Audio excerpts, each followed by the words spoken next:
Welcome to the Heavy Spoilers Show. I'm your host Paul. In this video, we're breaking down Thunderball. He strikes like thunderbolt. Sorry, never say never again. Never say never again. Never say never again. Sean Connery is back as Bond for the last time ever, and he means it this time. I know we say that every video where he says it's the last one, but it's for real this time. Ushering in the Battle of the Bonds, this saw Eon versus a peon who they'd been up against for decades. Kevin McClory was here to show anyone could make a Bond, and he had the best to ever do it fighting in his corner. But did he succeed? Well, throughout this video, we'll be breaking down the movie and also some of the drama behind the scenes. I don't normally shout out our other videos when making these breakdowns, but yeah, I think you kind of need to watch our Thunderball video to get the full context of what's going on. It leads to a remake that plays things a little differently, while also keeping some of the elements the same. I'm very excited to get into it though, and yeah, let's just get into the breakdown. Shabow! Now this is a film that we've talked about time and time again in lots of our different videos. Kevin McClory cast a big cloud over the franchise, and he was always in the background causing issues for the producers. Pretty much known as the black sheep of the franchise, it's been absent from every box set and is rarely, if ever, included in any of the TV marathons. It's difficult to track down on Blu-ray as well without importing it from Japan at an extortionate price. Oh my goodness! And even the making of materials are sparse and secluded. Not sure if that's the right word, but when making these videos, I'll often go to the James Bond archive. But these have an amazing amount of trivia in them. I mean, look at the size of it. It's packed with loads and loads of stuff. But in the book for this film, it's just a copy and paste of a Rolling Stones article. That is an interview with Connery from around the film's release, where they kind of touch upon the issues with Eon, and Connery's painted out as a guy who won't be pushed around. I think he definitely saw an ownership of Bond as well, as he's the person who made Bond bond with the audiences.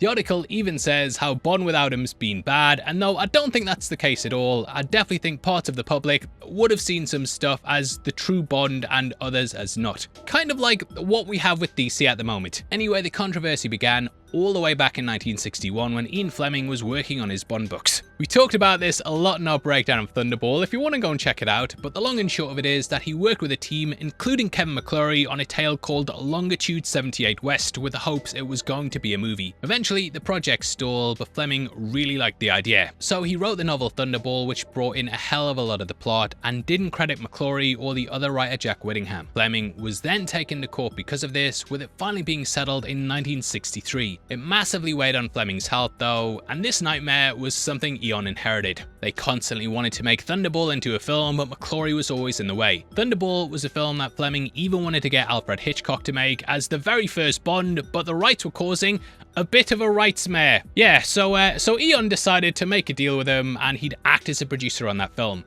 He even has a cameo at one point, and it seemed like everything was fine. Now in this deal, they also had a clause where they'd have the exclusive rights for 10 years, and then after that, he could make a film version of his story. I'm guessing that they didn't actually think he'd do it, and after Thunderball just kind of brushed him to the side. I do even wonder if in like an alternate universe, they could have brought him into the fold, worked with him going forward, but it's clear that they just didn't really gel. And him being on Thunderball was more kind of just keeping them sweet for the rights. In the end though, Thunderball was the biggest Bond film ever, and obviously McClory was ready to cash in. So he bided his time and began working on a project known as Warhead. He got Len Dayton on board, who'd worked on the Ipcris files and lots of other spy novels. He also managed to get Sean Connery on board as well, who'd felt burnt by the producers after all his various dealings. This was obviously, a big thing at the time, and Eon were desperate to shut it down. They then proceeded with The Spy Who Loved Me, which was going to have Blofeld as the big bad. However, a further lawsuit ruled in McClory's favour, and he gained the rights to Spectre and Blofeld. Now, though this was a win for McClory, the legalities also restricted him as well. Initially, the movie was going to be about Spectre working in the Bermuda Triangle and shooting down aircraft. The Triangle, of course, had a reputation for ships and aircraft being lost, and thus this was the perfect place they could carry out their machinations. They would then strip the vessels of their artillery and use this as a way to invade New York City. Going under the sewers of Manhattan, they'd emerge at Wall Street and put American finances in turmoil. Paramount actually purchased the script, and they were just about ready to go. However, Eon fired back and said that McClory had the rights to Thunderball and nothing more. So anything outside of this was completely off limits. It was a smart move as well, and pretty much stopped any other studio running off and doing their own films starring James Bond. But because of this, the project was further delayed.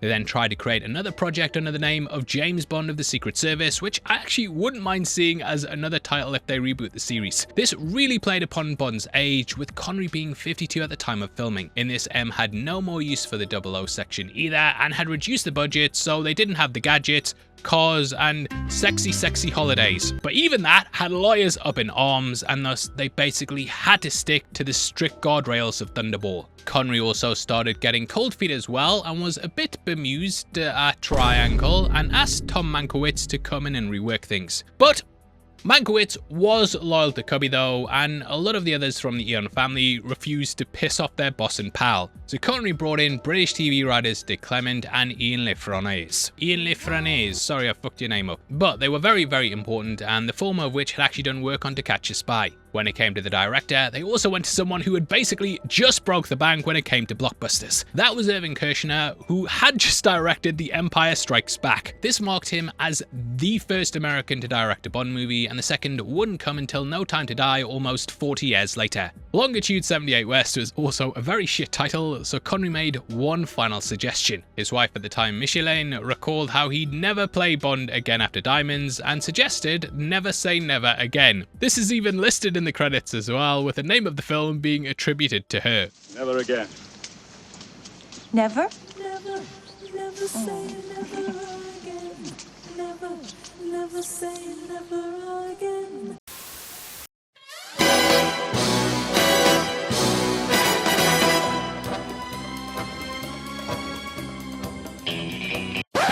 Whoa, just realised we can't really do a gun barrel for this movie because it doesn't actually have one. I think though that kind of sums up the film, and when you start watching it, you really start to wonder what makes a Bond movie a Bond movie. Missing that iconic start of the film, the theme, and those little, I don't know, finishing touches, you really start to see why the Eon ones are Bond movies. Though things like Sean Connery, the villains, plot, and even a song, that's all there, but I don't know, you just feel like this isn't really a Bond film. Being an unofficial movie is something that I think you could get away with a lot in other cases, because there's so many films that don't necessarily have that unique identity. Even like all the rights with the Marvel movies, you know, several studios at some point owned the rights to a lot of their characters. But there was just something that made the MCU, and those other movies didn't quite feel the same. That's kind of how I feel here, and it's almost kind of difficult to quantify. I think when watching this again, I realized that what makes a Bond movie goes beyond one little thing. You can have the actor everyone thinks of when they think of James Bond, redo one of the plots, and still things feel off. I think it's in this I realized that Bond is more than just one element. Even if that's Bond himself, whether it's the allies and the actors we associate with them, the car, watches, themes, editing, I don't know, just the general atmosphere. There's something that makes an Eon movie an Eon movie. And I don't think this has it, even if I like it. We then get the song Never Say Never Again by Lanny Hall playing over the opening sequence, which, dunno, just doesn't fit the mood at all. According to the archives, they originally cut the scene to a ticking clock, which gave it a bit more urgency. However, they then added the song when assembling the film, and I think it's the first big miss. It's kind of a slow ballad, and it's weird just hearing this playing over Bond sneaking through a base stealthily.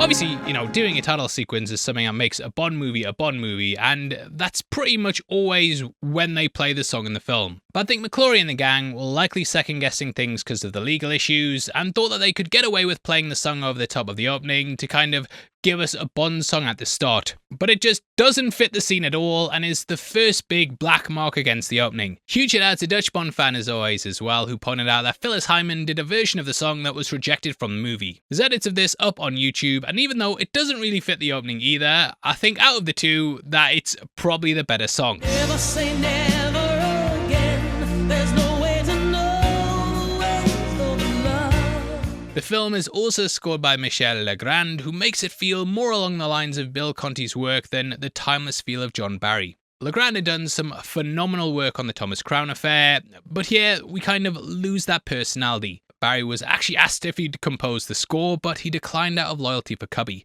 Music, of course, aids to movies' feel as well, and I think David Arnold successfully managed to capture Barry's style without it also feeling like he was simply ripping it off. Instead, it feels like an evolution of what we think to be a Bond score, whereas this is just kind of jazzy and ultimately forgettable. Dutch Bond fan also pointed out in his video that James Horner was originally considered, and looking back, it feels like they messed up not getting him involved. He did the soundtrack for Star Trek Wrath of Khan, Aliens, Titanic and Avatar.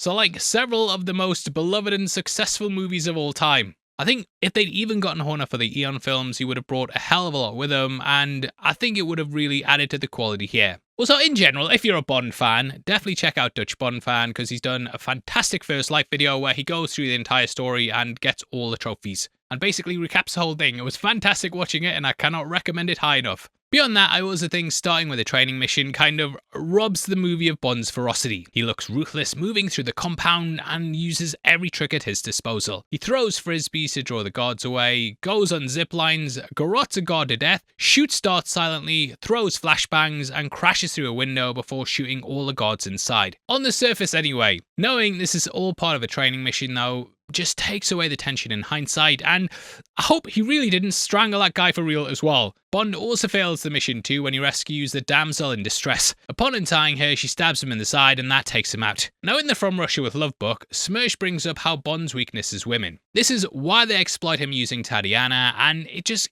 kind of plays into his schmoozing. I think it also just kind of lays the groundwork for the villainess we meet later on, but I'll talk about Fatima when we get to her. In the roleplay, Bond was on a rescue mission to save her, but she'd been brainwashed by the militia, having been captive for 8 weeks. And sheesh Bond, what's up with you? You should have figured that out. During this film, Steven Seagal also worked as the movie's martial arts instructor, and he apparently broke Connery's wrist during rehearsals. However, Connery, forever being a badass, didn't realise it was broken for a number of years. Now we then cut to M, who's played by Edward Fox. He was absolutely unforgettable in The Day of the Jackal, and opposite him in the scenes Ronald Pickup, who his character killed in that film. Although I think he does his best with the material, I'm not sure if what they gave him worked. Previously M was kind of like Bond's father, which you could believe because of the difference in age between them. Now though, they're a bit more contemporary and sort of rivals in the department. Fox was actually 7 years younger than Connery, so it is a bit difficult to portray him as an elder, even if he does carry himself that way. Fox's M is a man who believes in order though, and doing things a certain way, whereas Bond kind of just flies by the seat of his pants. And considering he's just failed a mission, he's not doing well. Also, I've got no idea who stood at the side and filmed this thing, because this doesn't look like it was done on CCTV. But because of this, he doesn't have any faith in Bond at all. But is your edge sharp enough? That's the difference between a double and a corpse. We then learn that Bond's failed several of their training missions, but the agent insists that when you know it's real, your adrenaline pushes you to act differently. But M doesn't really want to hear it. Too many free radicals, that's your problem. Free radicals, sir? Yeah, they're toxins that destroy the body and the brain.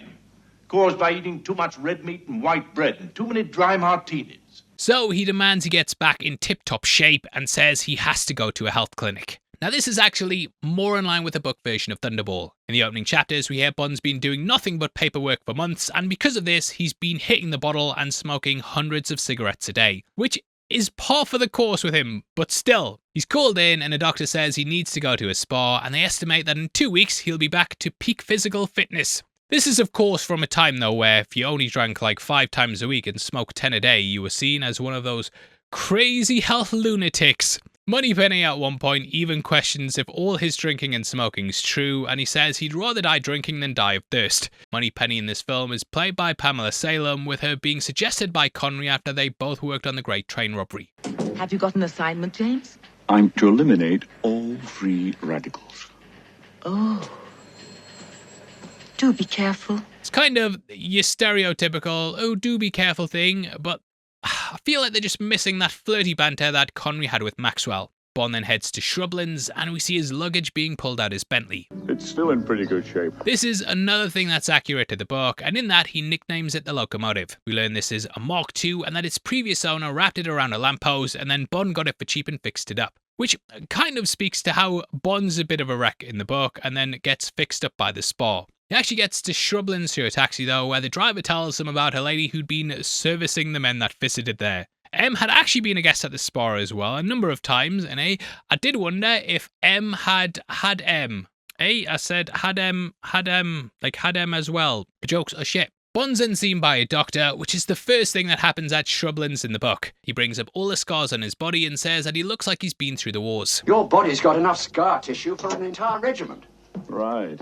But it's still in pretty good shape. Here they also talk about Bond's age, and it's nice to see them acknowledge it. Moore was getting older and older every film, but they did kind of play it like he was very young and chipper. How do, fellow agents? I actually think an old man Bond is an interesting way to go though, and there's so much they could do with an elderly version of the character. Craig's run did tackle this quite a bit with us having a sort of burned out Bond in Skyfall, and it then came full circle in No Time to Die where he was sacrificing himself for the next generation. So I think having this here allows the movie to stand out from the others, and it's something I think McClory did well to include. I need a urine sample. If you could fill this beaker for me. From here? The humour's on point as well, but where things go next, I think, is one of the best things in a Bond movie. Bonjour. Now, Fatima Blush is what really separates this movie from Thunderball. Though I think Fiona Volpe is excellent as well, Fatima does her own thing and hams it up massively. She's a psychotic seductress who's kissing you one second and killing you the next. She will go on to influence several of the characters going forward, and I think Eon would admit they borrowed from her quite a bit. That would be seen in Xenia on a Top, who often comes out on a Top as one of my favourite films. But yeah, excellent work by Barbara Carrera, and I'd take a pointless remake of all the other films if they introduced us to a character like her. Great work. You appear tense. You affect me, James.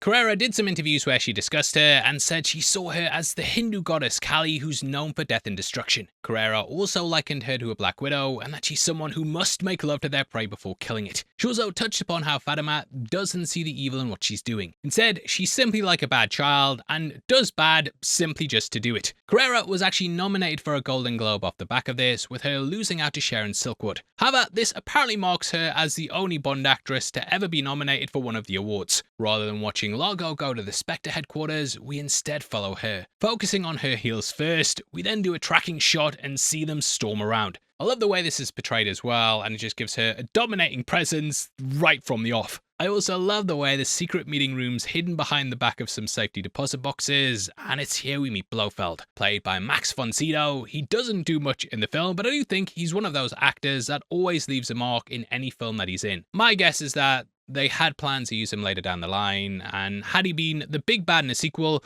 we could have really gotten something great. But those pesky lawyers always get in the way. In the book, he's described as an ex-bodybuilder, but I think the more wiry and almost genius look that he has here works a lot better. He apparently had far more scenes in the original cut as well, but they removed most of his parts and left him with a minor role. It is a shame that we didn't get to see more of the character down the line, and this film would be the last time that Blofeld appeared in a Bond movie until the rights went back to Eon for 2015's Spectre. But he probably ranks high up for me when it comes to my Blofelds. Obviously, you know, not those more iconic ones down the line, but as far as sitting stroking a cat, he beats all those guys. In this scene, everything's matter of fact though, and the book even talks about how there's no greetings in the meeting room, there's no cigarettes or drinks, and a bogus agenda on the table. In the book, they also call it Plan Omega, and this is meant to be their final job before they make their retirement. Here it's called The Tears of Allah. Which does have a significant meaning later on. Now I think where the film sadly lacks is in the way stuff is shot and the overall set design. You compare the Ken Adams Spectre room from Thunderball to this and it just looks like a bog standard room, even if it's a luxurious room. It's here that they then lay out the plan, which is basically exactly the same as Thunderball. Here's the plan. We get the warhead and we hold the world ransom for $1 million. So yeah, they're basically going to steal an atomic weapon and then hold the world to ransom. This will be led by Largo, who in this film's played by Austrian actor Klaus Maria Brando. Brandeo. Fuck's, I can't pronounce anyone's names, mate. I'm sorry. He's a totally different take to Largo from Thunderball, though, and to me is a lot less memorable. In the book and film, Largo's ex-mafioso and marks Bond for vendetta and the pair of gambling. The eye-patching voice also did a lot for him there, whereas here he just seems like a normal, regular guy. Like the sort of nondescript villain you'd get in a Mission Impossible movie. And hey, I like those movies. However, I think introducing your villain on a TV screen, doing a video call, is just one of the worst ways to handle it. We've just had Fatima getting an incredible introduction and then cut to my guy doing a FaceTime. I'm sure in the 80s that video calling was this big impressive thing, but it's just such a bland way to show us the villain. In the film, he's called Maximilian as opposed to Emilio, and I think they were just making him a sort of rich tycoon who wanted money and power. To me though, the guy just doesn't really leave much of an impact, and he's probably lower down the Bond films. You might also notice that he's classified as number 1. This also comes from the book as well, and every month the numbers would rotate. So technically, Blofeld is number 2. This is something they didn't bother with in Thunderball, because yeah, the explanation I've just given isn't really needed, and it's probably just better shorthand to have the big boss as number 1. Especially in a movie that feels a bit number 2. And nah, I actually like it. It's here that we learn the plan and that they've got Jack Petacci addicted to heroin. He's wheeled into shrublands with a bandage on his eye and is fed the drugs as a reward for his work. Petacci's had eye surgery so he can pass as the president on a retinal scan, and I always remember this freaking me out as a kid. I don't know what it is, but stuff over your eyes really used to creep me out, and that scene in Superman 3 when the woman becomes a robot burned into my brain because of the eye thing. Now, Petacci here kind of melds the version from the book and also the original Thunderball. In the book, he was a man that was in on it and joined Spectre off his own back. The guy who did the heist was really Domino's brother and was a bit of a bad guy who was corrupted by money. In the film, though, they just created a lookalike, which they made through extensive plastic surgery. I always thought that fixed one of the errors of Fleming's work, as him being innocent made Domino more sympathetic. For this, it's actually Domino's real brother, but he has surgery as well, which kind of puts the two things together nicely. We see Fatima is bossing him around and Bond starts to investigate things, which is when he sees Jack getting an eye test, which also freaked me out as a kid. Anyway, we see Bond get cracking with a nurse, who he then proceeds to bed. They do a really good fake out where it looks like they're shagging, but we learn it's part of the treatment. In the book, he basically kisses her while she's doing her work, and then she slaps him and says she wants nothing to do with him. He then says she shouldn't have a mouth like that if she doesn't want to be kissed, which yeah, probably hasn't aged well. He then basically forces himself on her, which is also something Connery did during Thunderball. But we're in the 80s now, mate, which is much more progressive, so they play things where he woos her instead of blackmailing her. That night, she goes to him of her own accord, rather than being forced there over the threat of losing her job. He also brought a suitcase full of vodka and caviar, which is enough to win her around. And it was progressive in the 80s, bringing a woman a suitcase full of that shit. Beluga caviar, quail's eggs, vodka, foie gras. I also rate that Bond knew he was going into a health spa where they wouldn't let him overindulge, and he snuck all this shit in. So at this point, we see more of Nurse Fatima, who kicks the absolute 7 shades of shit out of Jack for smoking when he's been told he's not allowed to. Bond looks over and sees her going wild and decides to sneak out and spy on them. Bond then accidentally lets a blind slip up, and after giving chase, they spot Bond in the darkness. I really love the night vision goggle effect here as well, and Fatima instantly recognizes him. Do you know him? Oh, yes. 007. We then get the death trap scene, which is where the book and Thunderball went next. In both of those, it was a device known as the rack that basically shagged you to death. Here though, we have the attempt being while Bond's getting hench on the bench and a hitman comes in and tries to kill him. He's the usual strong and silent type where nothing really seems to affect him, and even the dumbbells don't make a difference. Now this is the character Lipe, who's a play on Count Lipe in the source material. In that, he was just another guest at the spa, and Bond noticed a strange mark on his wrist. Upon questioning this, he learned it was the markings of a gang, which Count Lipe eventually overheard. He then trapped Bond on the rack, and Bond then got his revenge by trapping him in some heat machine, or something like that. Here Lipe is just a bit more of a bog standard henchman, and I'm not sure they retain the mystery as well as Thunderball. I think the mysterious bandage man just kept you guessing, whereas here it's kind of lost its sophistication. But the fight itself has some really funny moments, such as when Bond and Lipe fight past people watching the game. Everyone starts celebrating and Lipe just stands there trying to look normal, which leads to a pretty funny moment. Connery said he loved playing into more of the humour and wanted this script to reflect the comedic side of Bond. But mate, From Russia With Love was your best movie, just do that! They also apparently didn't have any any of this fight planned out either until the actors arrived on set and just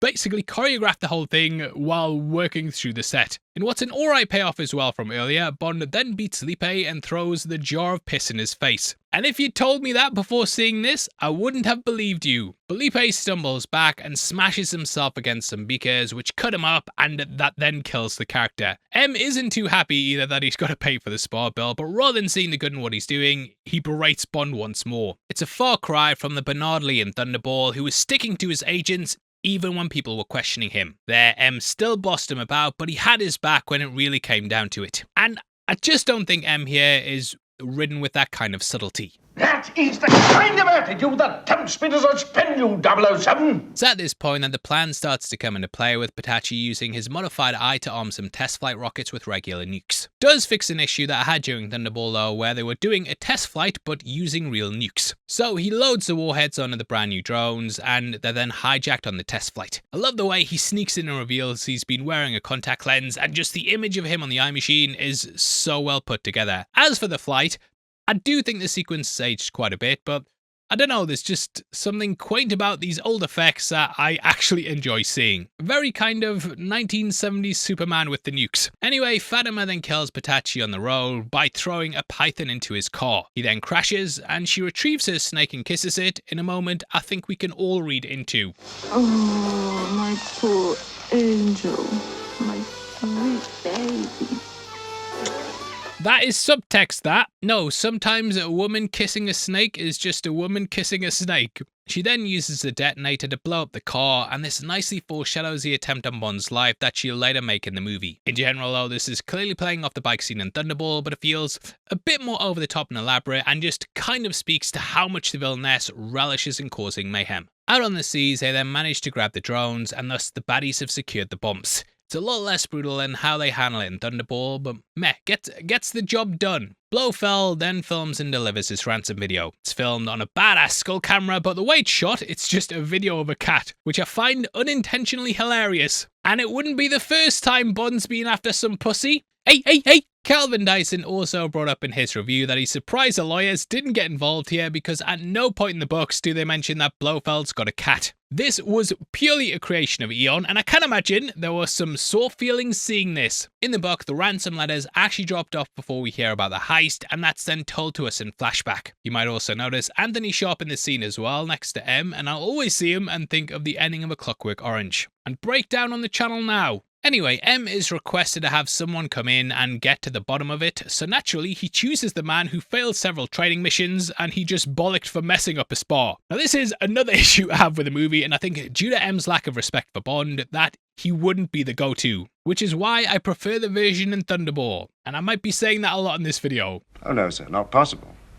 He was seen boarding the Vulcan, took off last night. If 007 says he saw Duval last night at Shrublands and he was dead, that's enough for me to initiate inquiries. It's just a trust in the agent that he doesn't have here, and even though Bond tells him about the fake eye, he still doesn't believe it. If this Patachi was involved, is it conceivable that he could have used a false eye? Oh, do come along, Bond. Let's think of a more logical explanation, shall we?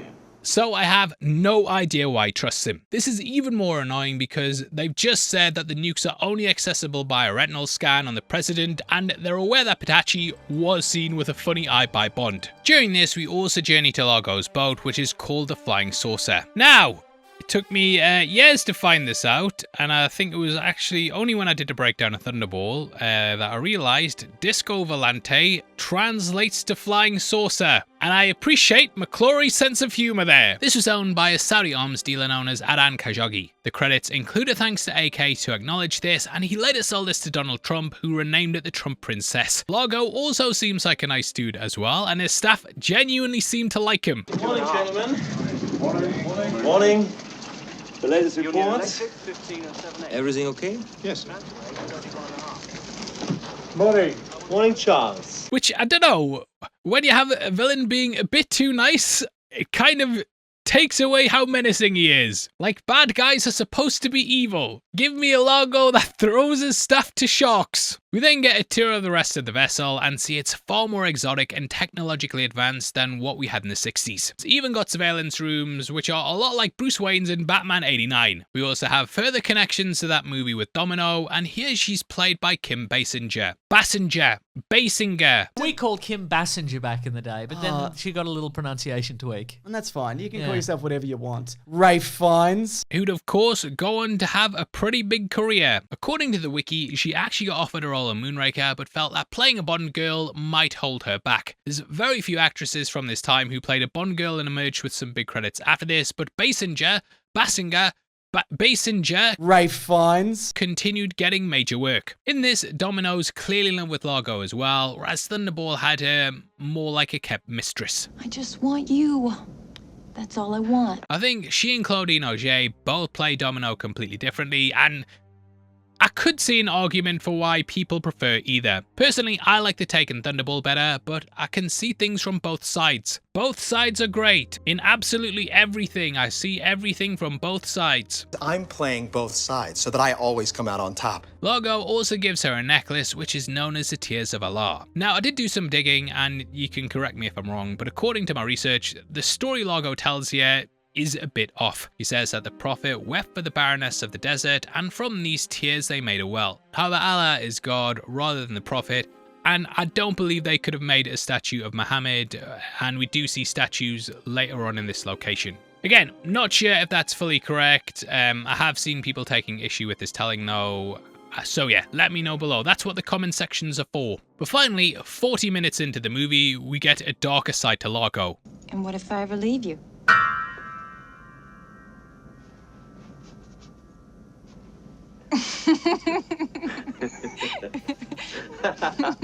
No, really. Then I cut your throat. We then cut across to Q Lab, and though Desmond Llewellyn's got very difficult shoes to fill, I think Alex McGowan fits the role really well. Raz Llewellyn played Q like an uncle who was stressed out Bond kept breaking his stuff. Alex is a lot more cordial and excited to see what Bond gets up to. I hope we're going to have some gratuitous sex and violence. I certainly hope so too. Which is probably the film's most famous soundbite. Q then gives him his gadgets, and I totally forgot this was the first film in which Bond got a laser watch. It's of course nowhere near as iconic as the one in GoldenEye, but I think that movie probably owes a couple ideas of this beyond just Fatima. What is this for? I'll show you. You unscrew it, then stick it up your nose.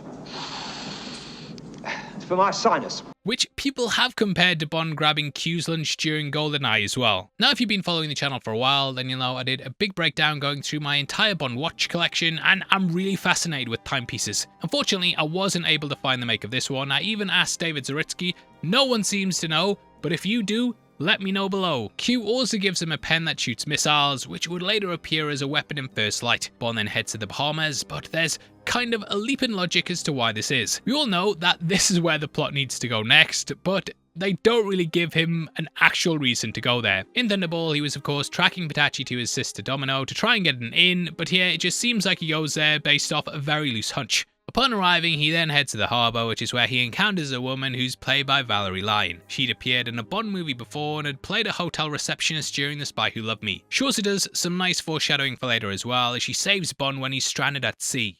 What are you hoping to catch? Something about 6'2", 190 pounds, with brown eyes. Well, why bother going to sea? Catch you later, perhaps. It's you. Well, you did say you'd catch me later. Now at this point, we meet the bumbling Nigel Small-Fawcett. Played by Rowan Atkinson, he's a British Foreign Office representative who's based in the Bahamas. The character's name is a little double entendre that's supposed to play off the phrase small faucet, which is British slang for someone who cries a lot or is emotionally ineffective and never hits a thumbs up. But basically, the lad is useless. Fawcett kind of serves as the comic relief and basically irritates the agent throughout the movie. Even upon meeting him, he gives 007's name and completely blows his cover. Mr. Bond! I say, Mr. Bond! When it came to Atkinson himself, he was brought in with just 12 hours notice and barely had time to prepare. This was Atkinson's first feature film role, but he was becoming a big name on UK television. There he'd been on Not the 9 O'Clock News and was a favourite amongst the comedy circuits. The writers brought him in while filming, as they felt the script needed some humor. He apparently shot all his scenes in just a day and basically had a whirlwind trip where he got the call, flew to the Bahamas, and had wrapped his part within 24 hours. Atkinson has since expressed some regrets about his performance and kind of wished he'd had more time to prepare. But to him, being in a Bond movie was a once-in-a-lifetime opportunity. He said Connery was great on set and remembers the experience pretty positively as well. But yeah, you can imagine basically getting a call and being on the other side of the world performing the next day is something you'd want a bit more prep for. Bond clearly stayed close to his heart too, and Atkinson would later parody the character in both his Johnny English films. This led fans to have the theory that English might even be Fawcett years down the line. People also wondered if Fawcett became a basis for Mr. Bean, as it allowed Atkinson to dip his toe into some physical comedy. Bean debuted in 1990 with this kind of laying the groundwork for those two big parts.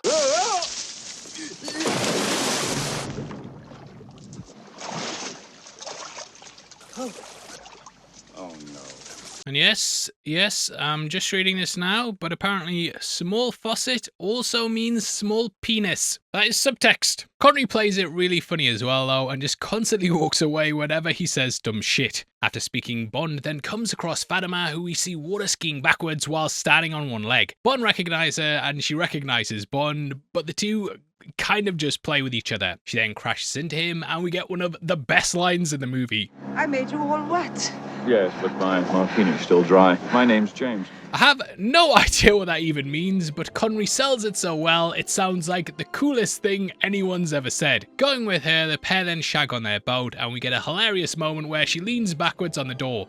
And it's hot. The pair then go deep down and get wet, investigating a shipwreck which doesn't really have any ties to the plot. However, it allows Fatima to make her move, and she attacks Bond with sharks that have frickin' radios attached to their heads. I have no idea what the point of this even is, how long it took to train the sharks, how much testing they had to do to make it so the sharks responded at the right radio frequency, why only Spectre have this, and why they haven't sold it to the world. Because it seems like you'd make more money from that than the ransom for the nukes. Also, why didn't Fatima just kill Bond after sex? But hey, I suppose you train sharks to do that, you use them any excuse you can get. Now in real life, they apparently rounded up tiger sharks in the night and kept them in a small tank to stop them from swimming. I'm sure you've heard the saying, but if a shark stops swimming, it starts dying, and the fish slowed right down, and then when they were at their most docile, they were released onto the stuntmen. I think concept-wise, the scene's pretty ridiculous, but as far as execution goes, it works really well. There's some incredibly tense scenes, including Bond shutting a door on one that then comes crashing through and nearly gets him. The fish get right up close, and it doesn't seem like they fake anything, and all around, it's just a really good job. Eventually, Bond realizes there's a transmitter on his tank, which he then detaches, and though he gets up close and personal with a shark, he manages to escape. Bond then rises out of the water and is taken in by that woman from before, and it's time to shag her too. We then get another excellent assassination attempt from Fatima. Merrily dancing on the shore, she then spots Bond still alive and decides to put a bomb under his bed. And he deserves death for what he's wearing, mate. The tension then builds as we wonder how he's going to get out of it, and she casually blows it up after dancing about celebrating. It's a great scene, and I love the way they frame it, with Fatima sat at a table looking fabulous while the room explodes in the background. Luckily, Bond was shagging that bird at the time though, and the pair look over mid-pump,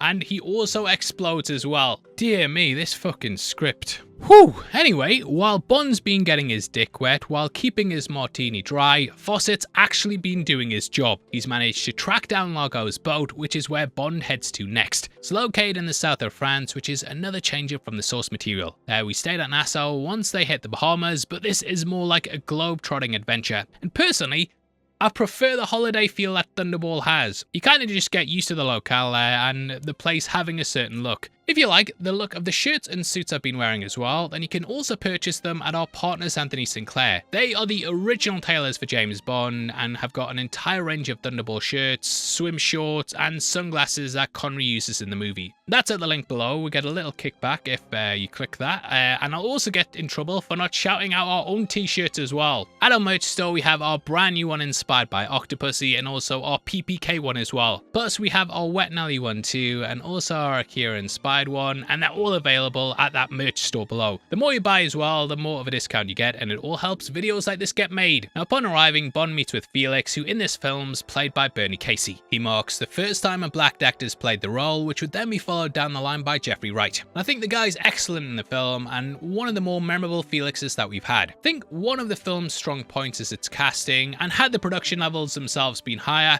I think this movie would have worked a lot better. It's just more stuff like the score, editing, and overall look that let it down, with a feeling a bit TV-like. However, I can't fault the actors that they got involved, and Casey is another of the film's strong points. Bond's also joined by Nicole, who basically fills in the role of Paula. She's an agent as well, but later gets killed to make Fatima seem more ruthless. They also deliver a bike, which attaches to the back of Nicola's car, and we head out to a pretty cool looking villa. From here, Bond then spies on Largo's boat and thinks about making his way through Domino. Now in this film, they also introduce the concept that Bond has superpowers. Yes, turns out the character can turn invisible because Domino walks past a tree and then Bond just appears from behind it. It absolutely kills me, and then Bond follows her before pretending to be a masseuse so he can give her a massage. This kind of plays off a scene from the book where Bond first sees Lippe's marking on his wrist. This is actually hidden under his wristwatch, which the masseuse says he has to take off. He initially refuses, kicks up a fuss, gets really angry when he's told he can't, and this makes Bond pay attention, which is when he finally spots the mark. Speaking of markings on wrists, you might also notice Connery's tattoo. In the Eon movies, they did cover them up, but yeah, they just have it out. I think this also inspired one of Bond's moments in Everything or Nothing, where you meet a special challenge by giving a woman a massage as you sneak through a mansion.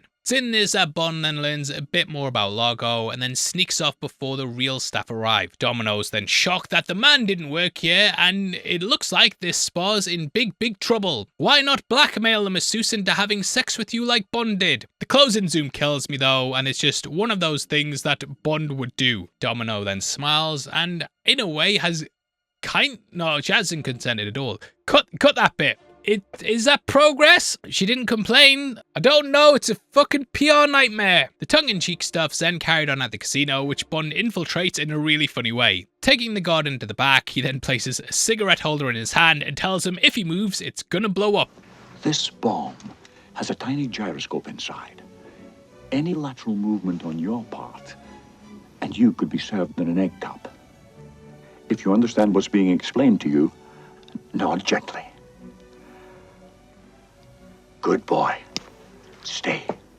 This always cracked me up, and the joke gets a great payoff later on when Bond returns to find him slumped up against the wall. And he's like, holding his arm up with one hand, desperately hoping to lower it so he can hit the thumbs up. But I do think it's a better kind of humour than the stuff that most of Roger Moore's run, and this is one of those classic Bond jokes that just elevates the film. Upon heading in, you might also notice that the sign says the Casino Royale. This means this is potentially the same location where Bond first cut his teeth at in the books. Calvin Dyson also pointed out this might be McClory throwing another shot at Bond, as this was also a story they didn't own the rights to. As for the casino itself, I think it's something that really ages the movie. Upon heading in, there's a room full of 80s arcade cabinets, which just makes things feel really dated. At the time, I imagine they thought this would make the film seem very futuristic, but your classic card games in casinos, I think they just make the movies have a more of a timeless feel. Octopussy even has a gambling scene in which it has the exact same sort of concept, but nothing is high tech, and because of that, it isn't dated at all. I think Bond just feels out of place walking amongst them, and this is made worse when he goes head to head against Largo. This is in a video game called Domination, which I did even think might be a playoff Domino. In it, they fire warheads back and forth, with players receiving electric shocks every time they lose. They also sneak in a very clear gun barrel as well, which they were told that they couldn't use for the intro. So I can imagine this was something that boiled Cubby's piss. Now, I have played my fair share of video games, mate, and I've never been an expert at them on my first try. Plus, Bond is in his 50s, in the 80s, and he still manages to eventually come out on top. Now, I can totally suspend my disbelief of fighting sharks with radios on their fins, but him playing a video game and being good is a stretch too far. Largo then breaks out the checkbook, but all Bond wants is a dance with Domino. The pair then have a big dramatic dancing scene to the tango that I think clearly inspired the one from True Lies. It's in this that Bond then delivers the bad news and tells Domino her brother's dead. Your brother's dead. Keep dancing. Which, yeah, could have picked your timing better. Dutch Bond fan brought up in his review how Thunderball had a much more emotional scene at the beach where Bond broke the bad news and the pair then cried. This was to the point that Bond even broke out his sunglasses and he had fans arguing for decades whether he was actually crying or not. Here though, it's just kind of played for laughs. I don't know, it's just a bit melodramatic and it kind of takes away from what should be a pretty big gut punch. Domino turning against Largo is the story's main driving point and it's something that's a key scene in every telling of the tale. I think the Buck and Thunderball handle it much better, whereas the dance, choreography and overall delivery kind of make this moment suffer. Told by Largo to assassinate Nicole, Fatima then dances out in what's a pretty great moment. Bond then returns to his hotel and it's now broad daylight even though he went to the casino at night. How long was that video game? He then finds Nicole's been drowned in the waterbed. This is another bit of a ding for me as I feel Paula's death was a lot more impactful. There she was tortured and swallowed a cyanide capsule in her teeth, whereas here Nicole just kind of accompanies him to the airport and then shows up dead. So you don't really get the feeling it's a big loss. Whereas Paula had a lot more to do. Bond then chases Fatima on the motorbike, which I think might mark Bond's first time riding one. It's filled with gadgets and lots of big stunts, such as him sliding under a truck, which I think may have also inspired Everything or Nothing. During that you have a big level where you ride a motorbike and slide under a truck just like this. This also leads to Bond being stuck in the back of a truck, but he manages to escape before being knocked off his bike. I think they probably could have just streamlined this moment and had the first capture lead to him facing down against Fatima. But the death scene is really iconic and she demands that Bond write down she was the greatest lover he ever had. It's a bit like Bond telling Fiona right after they bang that he just did it for Queen and Country, and he then also puts Fatima down here. You know that making love to Fatima was the greatest pleasure of your life? Well, to be perfectly honest, there was this girl in Philadelphia. And hey, I want to hear more about this girl in Philadelphia. Now obviously Q gave Bond a pen before that fires missiles, and there needs to be a scene where he pulls it out and fires it. I do think having Bond write down that Fatima was the best lover he's ever had right before she kills him is a bit ridiculous on paper, and even saying it now sounds fucking stupid. However, I think Carrera really sells it, and because she's so unhinged, you do buy that this is the kind of thing she'd make someone do before killing them. Just remember, it's against service policy for agents to give out endorsements. It's not something I think many actors could sell, but Carrera knocks it out of the park in her final scene. Bond then fires the missile, which then burns before exploding. Right now? Right now. We then focus on her empty heels burning, and it's such a great full circle moment from her entrance earlier. Now sadly, these guys didn't learn from Thunderball, and I think that the movie really takes a dive once Fiona dies there. That's the same thing here, and as soon as Fatima's out of the picture, the movie just gets shit. To be honest as well, I would have even been happy if Fatima had have disappeared out of the film for a bit and then popped up at the end like Rosa Klebb in Russia. They could have saved the pen for something there where he signs out the hotel and then she attacks in the final scene and he has to use it there. I just think she's a villain who knocks the quality of the movie up every scene she's in, and having her be a fourth act big bad would have been better than Largo, in my opinion at least. Bond then heads out to Largo's boat, but he gets sucked in by a panel while inspecting it. Felix is locked outside, and it's sort of like a scene from the book, in that he and Felix visited at one point and secretly use a Geiger counter to search for the warhead. They're under the premise of being prospectors in the area who are searching for a property. Here Largo knows that Bond's observing him though, and it's kind of like when the baddies give Bond a tour of his base.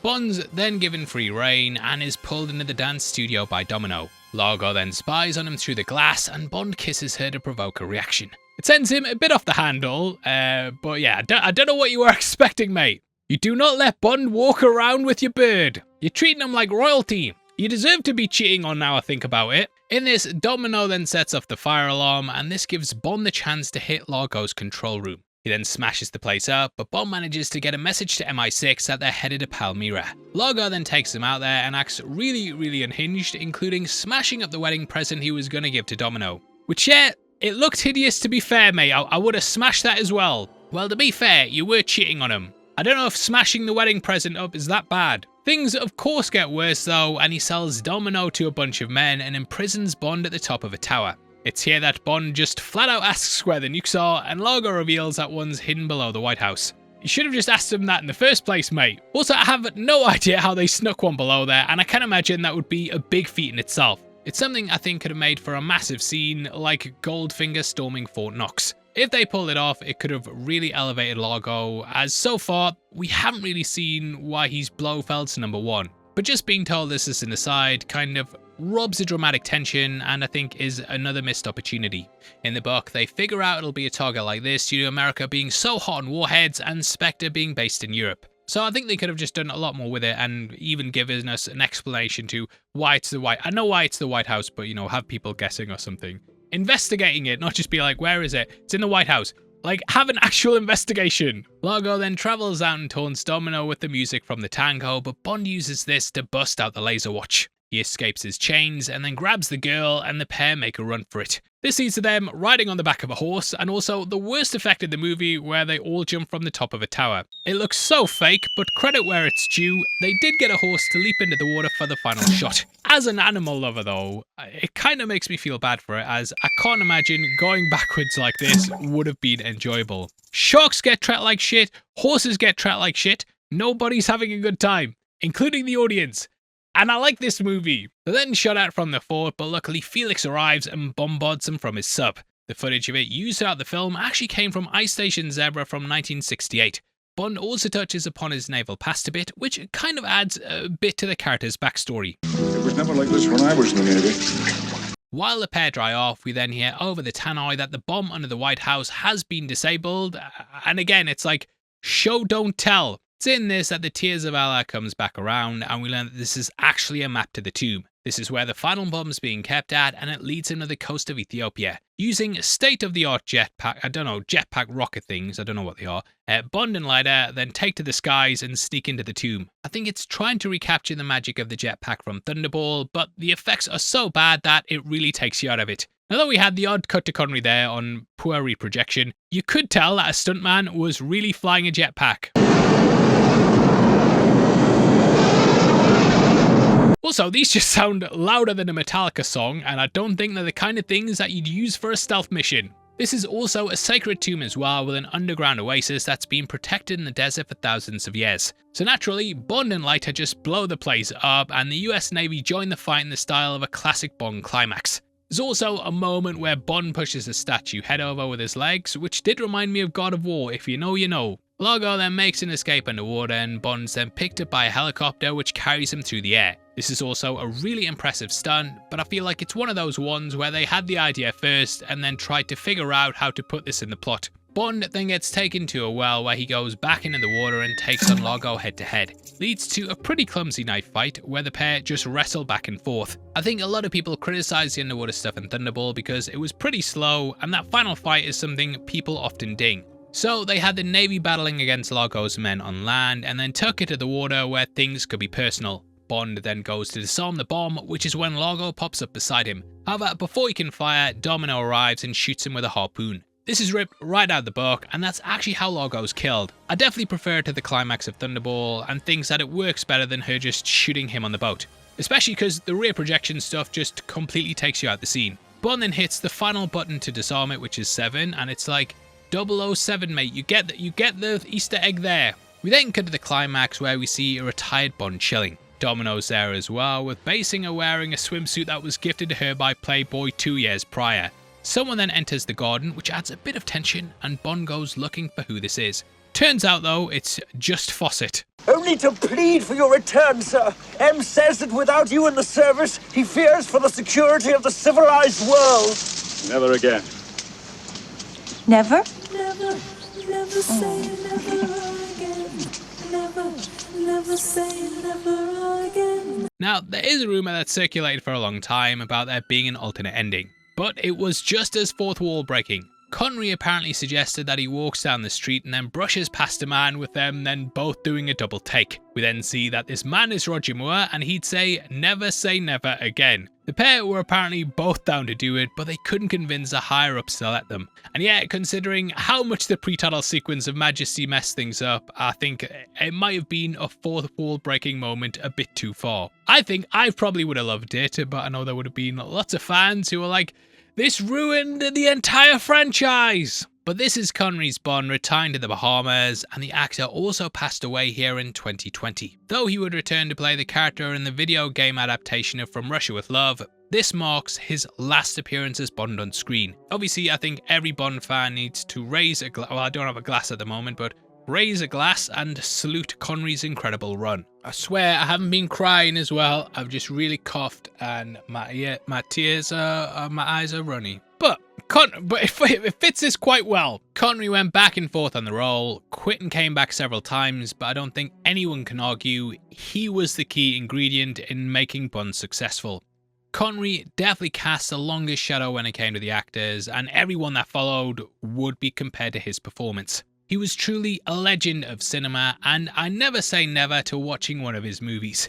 As we know though, this would lose the Battle of the Bonds, though it initially had the stronger opening weekend. However, in the end, Octopussy grossed about $185 million, whereas this came in at $160 million. Neither really went favourably in critical reception, but if we go off the Rotten Tomatoes score, then this was the stronger film. As for McClory, he sadly never really moved beyond this. He still of course owned the rights and basically spent the rest of his life trying to make another Bond film. In 1988 he started working with a Dutch production company on an animated show called James Bond vs Spectre. Things eventually stalled though, and from what I can gather, this is what pushed Eon to make James Bond Jr.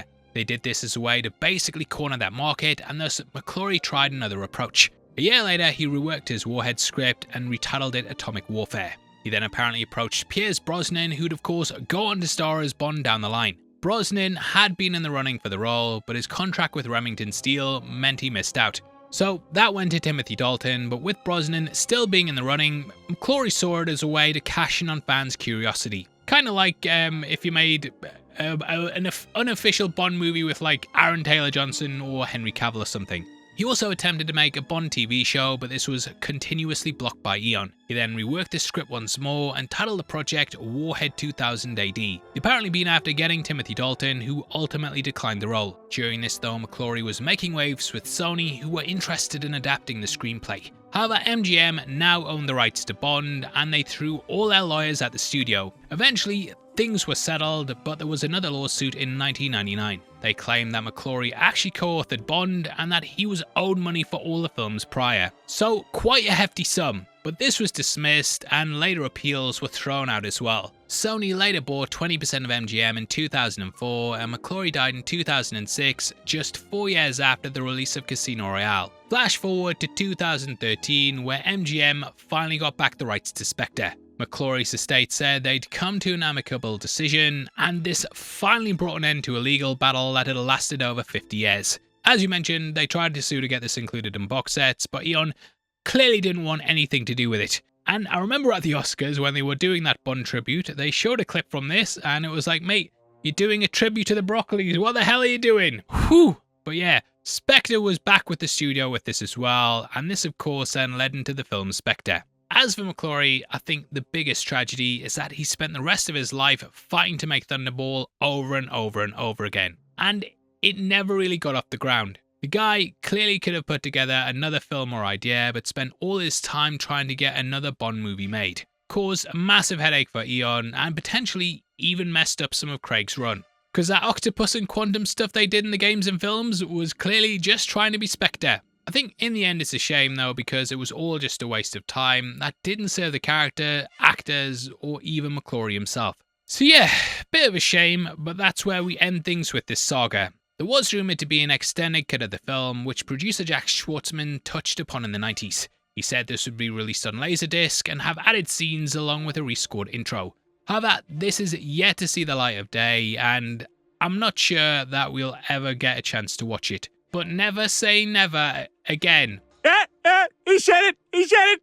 Anyway, that takes us to someone else's thoughts on the movie, and with that I spoke to Scott from the Spy Hods podcast. You got all the moves, you said it was a better day. Yeah, I'm joined by Scott, who loves a bit of Never Say Never Again. I wanted to get you on the show for a while to talk about stuff. What are your thoughts on this movie? I know I've picked a good one for you. Let's just dive straight in. What the hell are you thinking? So you had all of the Bond films lined up and you're like, right, okay, let's go with the 26th one that no one likes to talk about to get Scott on. I don't take offense to that. I'm just happy to be here. I'm happy to be here. But you asked me about Never Say Never Again, and it's a film I have a lot of affection for a lot of reasons. But what I think about Never Say Never Again in a capsule is it's an underloved, underappreciated film that is perhaps more important in the Bond story than people give it credit for. It spurred on multiple Roger Moore sequels. It wouldn't have happened without this film. It gave us the entrance sequence to Living Daylights, which ripped it off from this. Fatima Blush is basically Xenia Onatopp. There's lots of things we can get into, but let's just say Never Say Never Again is more influential than people like to give it credit for. Yeah, I kind of see it as... I've been watching a lot of Game of Thrones recently, so I see it as the bastard child, where it's like everyone's got the legitimate heirs to the throne, and then you've got the bastard kid who is doing a good job, but they're like, no, he's not part of the family. I think Never Say Never Again deserves to be part of it. It's Connery's final film in the role. It tops off what's been an incredible run by him. I think him and Daniel Craig are just tied for the longest running Bonds in terms of time because of this. But I think he does a really good job. He instantly slips back into the role. And again, it has got a lot of influential things in it. Even stuff like the laser watch, which I saw today. I was like, fucking GoldenEye, you son of a bitch. So I think as well, Fatima Blush is actually, when I've gone back through it today, I've realised that she is probably the best Bond girl there's ever been. She just steals every single scene she's in. She's completely camp, just hamming it up all the time, but not really going too over the top where it's not believable. And even the scene where she gets Bond to write down that she's the greatest lover he's ever had, she sells it in a way where on paper that is a fucking ridiculous thing to do when you have someone at gunpoint.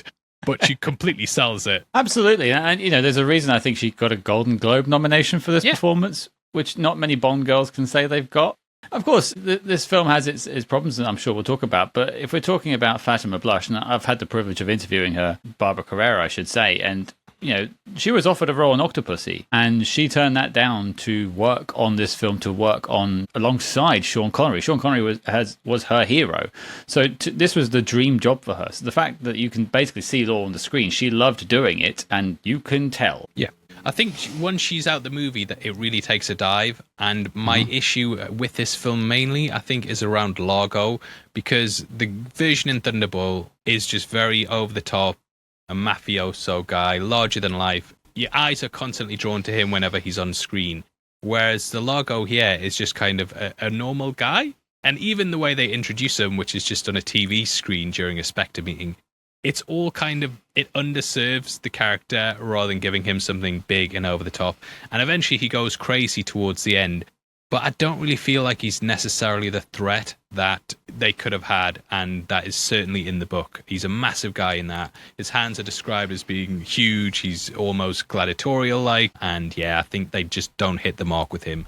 And he's probably one of the most important characters to get right. See, this is not going to be me and you agreeing on everything, I don't think, and probably me and a lot of your viewers agreeing or not on a lot of these things, but I think... They don't agree with me either, so say what you want. Oh, that's fine then. Yeah, fine. I think this is a better Largo than Thunderball. I honestly think Adolfo Celli's performance is a bit understated. He doesn't really jump off the page. He's beaten down by the likes of Sean Connery, by the likes of... all of the Bond girls, basically, in Thunderball are more interesting than watching him. Even, what's his name, who doesn't like anything, Vargas, I think has more screen time and personality than Largo does. But you get this time, you've got Klaus Maria Brandauer.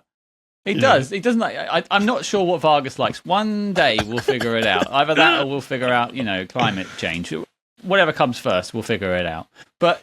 you know, Klaus Maria Brandauer was a big get for this film, and I think like there are some pretty manic turns. The scene that always comes back to me is when he gives Kim Basinger the green present. Vase, and then just like smashes it on the floor like he's just deranged. I just think like that is he knows what film he's in. He understood the assignment, and also to be fair to Adolfo Celli, that was the fourth, maybe you can argue, you know, where it came out. If you want to type in the first Casino Royale, maybe fifth, whatever you like, outing for Bond. And the idea of a Bond villain hadn't really been fleshed out. You'd had Goldfinger and then really he was the next big one. By this point, this is film 17, 18, something like that. I can't remember where it gets lost in my numbers, but we'd had big villains by this point, you know, Kananga, stuff like that. Klaus was able to come in and be like, right, let's just go big and huge because it's a Bond film. And I appreciate that he actually leaves more of a stamp on my memory than some of the other characters in Never Say Never Again. Wow, that's like totally different to me. We have kind of touched upon the good and bad. What are your feelings about the sort of stresses behind this and Kevin McClory in general, who's kind of the villain behind the scenes almost, or hero in some people's eyes because he fought against those bloody broccolis? It's an interesting behind the scenes story getting all the way to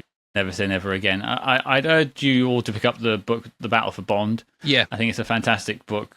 Really shines a light on what Eon isn't necessarily doing right, and I think there's been a lot of revisionist history on Eon Productions and a lot of praising of them when perhaps they've done things perhaps not as well as they should, or perhaps underhandedly. That's not what this discussion is. We're talking about Never Say Never Again. But what I love about this film is its behind the scenes, is how much went into trying to do it. You go back a little bit further and you've got James Bond of the Secret Service, Kevin McClory trying to make that with, spy fiction writer Len Dayton and Sean Connery.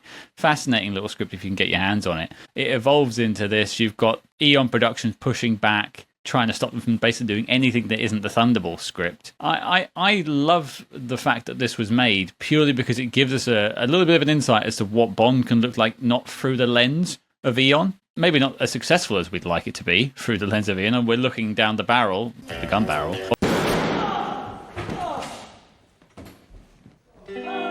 of an Amazon Bond now, a completely different set of hands raising the future of Bond. But, some of the trials and tribulations of getting this, Irving Kershner as well, getting him on there. The guy did Empire Strikes Back. That's a big, big film. You can talk about how well he directed this film or not, but there's a big name to have on it. And also the Schwartzman connection as well, getting that family involved. It's quite crazy how many people wanted to have their fingers in the James Bond pie. And I think I could probably read that Battle for Bond book back to back many times over and still find new things. Yeah, it's quite an interesting story. McClory always hits me. I know he's painted as the villain and things, but I do think he did get kind of screwed over for the fact they weren't credited with Thunderball at all.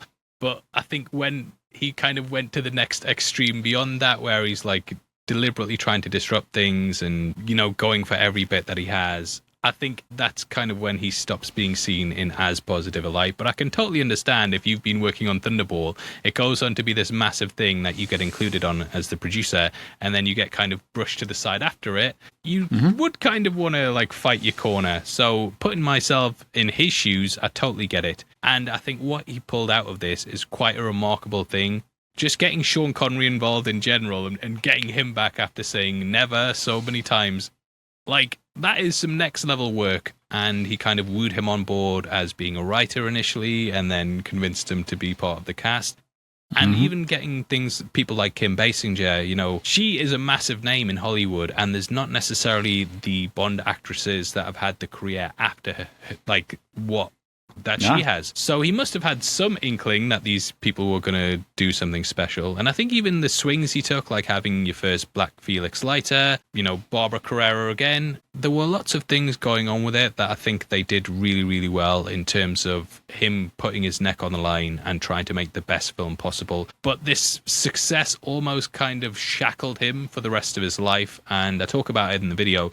But even until his dying day, he was still trying to do another version of Thunderball and get other actors involved. And I think it's a bit of a tragedy because he could clearly make a movie, he could clearly get people together, but he just got too attached to this and wouldn't let go. I don't sit in that sort of pro Kevin McClory camp that some people sit in. I found his activities to be a bit questionable too, just as I point a finger at Eon sometimes. Him going back and making Warhead poor upbringing, he was trying to prove himself in a room full of people who didn't feel the need to prove themselves. And I can understand that underdog story. I think a lot of people watching can. But he needed to probably find another way to make films other than trying to make Bond films. And he got two slices of the pie. He got to be a producer on Thunderball and then got to make this film. I would have just taken my money and gone and lived in Jamaica after that. But he kept on trying. But there are also some stories about things behind the scenes. People we've interviewed over the years who've been attached to this or worked on Never Say Never Again have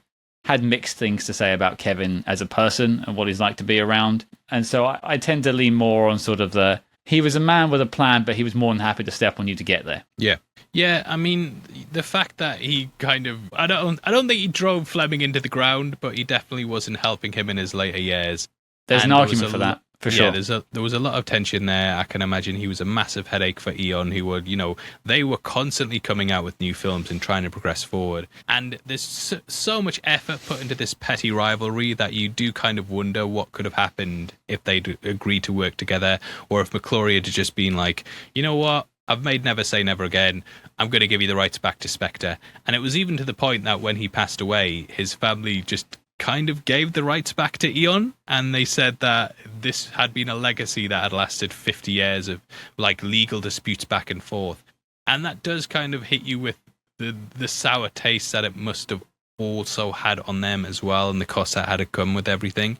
So it's quite a strange thing, and I think the Battle of the Bond story itself could be its own drama, where we have two massive titans of industry that both claim they own this character, going back and forth and creating their own movies and getting Sean Connery involved and Roger Moore and stuff. I've seen so many docudramas about the life of Ian Fleming. There's Bond Maker, there's GoldenEye, there's all these things out there, and they're all pretty mediocre. I want to see the Thunderball story as in the story of the book and the films. I want to see that court case. I want to see him coming back and making Never Say Never Again. That is something I would love Amazon to do, because they don't feel beholden to Eon anymore. And Eon, have put the stamp on this film and shushed it away for many, many years. Yeah. I mean, they own the rights to it and have done for some time. But, we just had that 4K set of Sean Connery come out, and there were only 6 films in there. They could have put Never Say Never Again. There is a 4K version of it. I've seen it. They've upscaled it. It's available, but they just didn't put it out.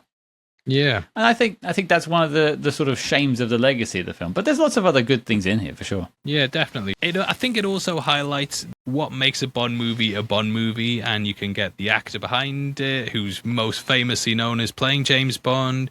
You can get a great director. You can get the story of it written by Ian Fleming.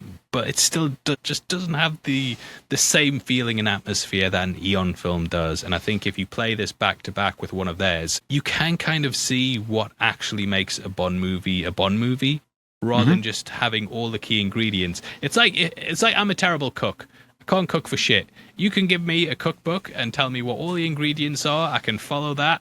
It's not going to come out as good as Gordon Ramsay or something. And I think it really shows who the masters of their craft were and how Eon knew what they were doing, and they perfected this formula. Well, I mean, firstly, I thought this was pivoting into a HelloFresh ad, and in which case, you can find the link in the description below, folks. But otherwise, I get it, and I totally get your point. One thing I always get a lot of bite back online, because I talk about Never Say Never Again quite positively. We've done quite a few interviews and episodes on it. I tend to get a lot of flack online for it as being one of those Why Hards Is That podcast that defends it. That's fine. Happy to be it. But I think if you chucked a John Barry score in here, you put a gun barrel in it, you fixed the pre-title sequence and a couple of improvements in casting, this would be, I think, most people in the middle of their batch of Bond films. Yeah. Maybe a few people might skew it a bit higher, maybe a little bit lower.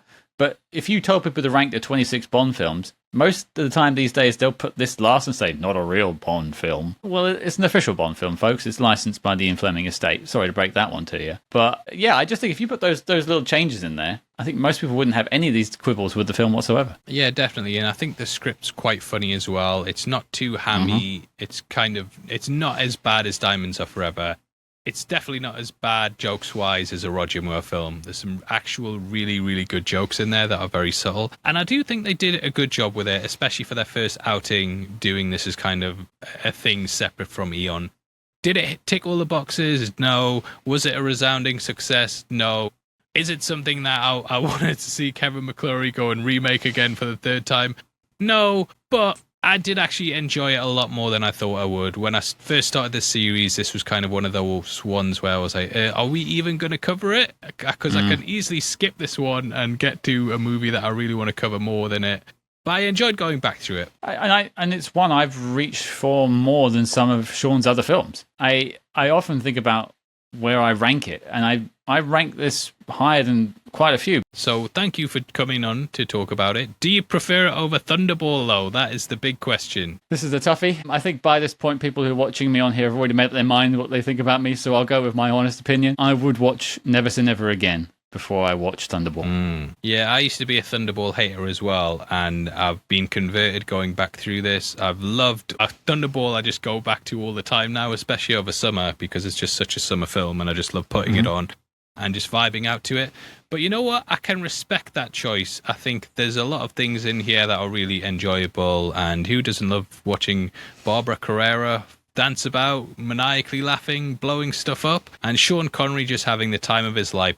So you know what? I would not be mad if people also said the same thing, and I think it's one of those ones that will probably gain an appreciation over the years because it gets slagged off so much.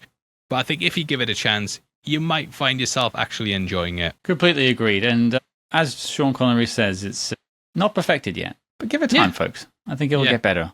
Scott, you do fantastic work on the Spy Hards podcast. If you guys have not heard of it for some reason, bloody go check it out. They break down pretty much every spy film out there, go through the knock list where they talk about where the film ranks amongst the greatest spy films of all time, whether it should be included or not.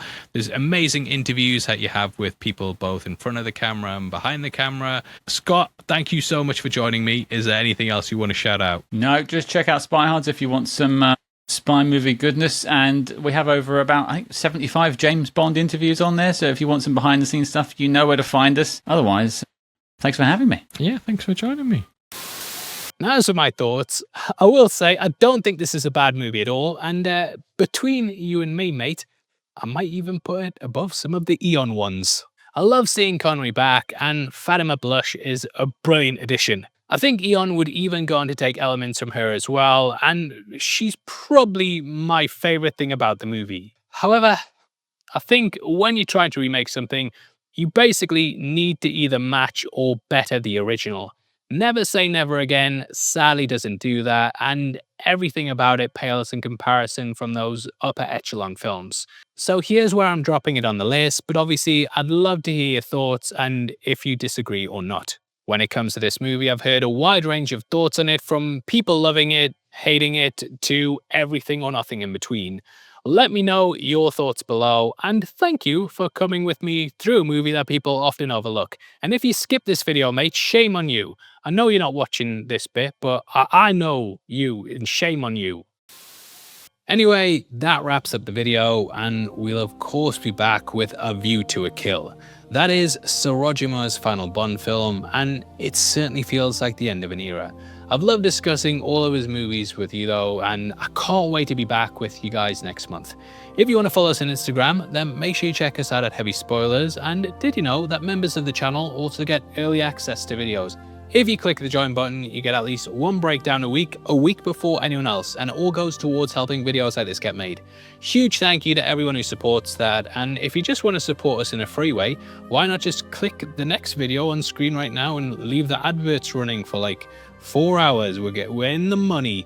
But yeah, huge thank you. We really appreciate it. Even if you're not a member, yeah, just watching this video to this point, that means the world to me, and I hope to see you in the next one.